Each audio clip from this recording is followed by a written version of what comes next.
al asesinato de José Luis, al reclamo de justicia, como bien decimos siempre, para que exista libertad, que haya libertad de expresión, que podamos desarrollar nuestra tarea periodística de una manera como nosotros la concebimos, como un derecho a la comunicación para toda la ciudadanía. Tiene que haber condiciones de trabajo para los trabajadores y trabajadoras de prensa. Lo que pasó con José Luis, digamos, claramente fue para todos los trabajadores y trabajadoras de prensa una marca muy grande, y por eso tenemos que pelear, porque necesitamos poder desarrollar la tarea periodística tal cual la entendemos y la concebimos los trabajadores, ¿no? También te solidarizabas con las diferentes luchas, ¿no? De acá de Esquel, de los docentes, del No a la Mina. Exactamente, nos solidarizamos con toda la lucha que están llevando adelante los docentes, los trabajadores estatales, y por supuesto apoyamos el reclamo de las organizaciones que hace bastantes años ya dijeron que no a la mina en Esquel, y en este momento tan importante que esa discusión se vuelve a reabrir. Me parece importante traer la solidaridad de los trabajadores y trabajadoras de prensa en estos reclamos. Bueno, y en este sentido vimos que hace poco tiempo estuviste en Neuquén, ¿no? Ahora en Esquel, recorriendo diferentes puntos del país.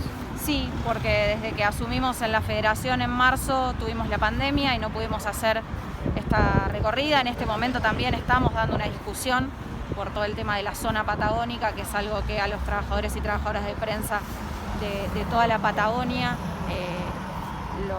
es un reclamo legítimo que viene hace muchos años y que lo estamos llevando adelante desde la federación, discutiéndolo con las entidades empresarias. Bien, muchas gracias. ¿Cómo evaluás la situación de los trabajadores en este contexto, además de pandemia, ¿no? Se habla mucho de los trabajadores esenciales en otras áreas importantes, los periodistas también, los trabajadores de medios también lo somos a veces no del todo reconocidos, ¿no? Exactamente. Bueno, el gran problema que tuvimos y la gran discusión que dimos este año es que nosotros nos reconocemos como esenciales porque consideramos al derecho de la ciudadanía a estar informado un derecho humano, pero que eso no se vio traducido en las condiciones laborales y en los salarios de los trabajadores y trabajadoras de prensa. Esa es la lucha que dimos todo este año y que vamos a seguir, porque realmente las condiciones como trabajadores de prensa y trabajadoras hoy no se ve reflejada en la importancia que tiene la comunicación en nuestro país, y más en un contexto de pandemia donde justamente lo que nosotros tenemos que bregar es por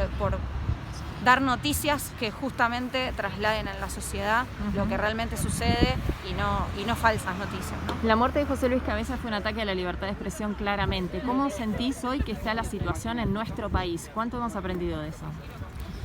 Y yo creo que estamos en una situación compleja. Yo creo que hay muchas discusiones sobre la libertad de expresión. Hay discusiones que se dan, digamos, de algunos sectores que no son trabajadores y trabajadoras de prensa, que es cuando sienten afectada su posibilidad de dar falsas noticias. La que nos pasa a los trabajadores y trabajadoras de prensa que nos estamos organizando es que sin condiciones de trabajo no hay posibilidad de libertad de expresión. Un trabajador que no tiene un salario digno, que no puede tener condiciones laborales, claramente no puede discutir lo que es esa libertad de expresión. Entonces, eso es lo que nos sucede a los trabajadores y trabajadoras de prensa. Muchas gracias. Gracias a vos.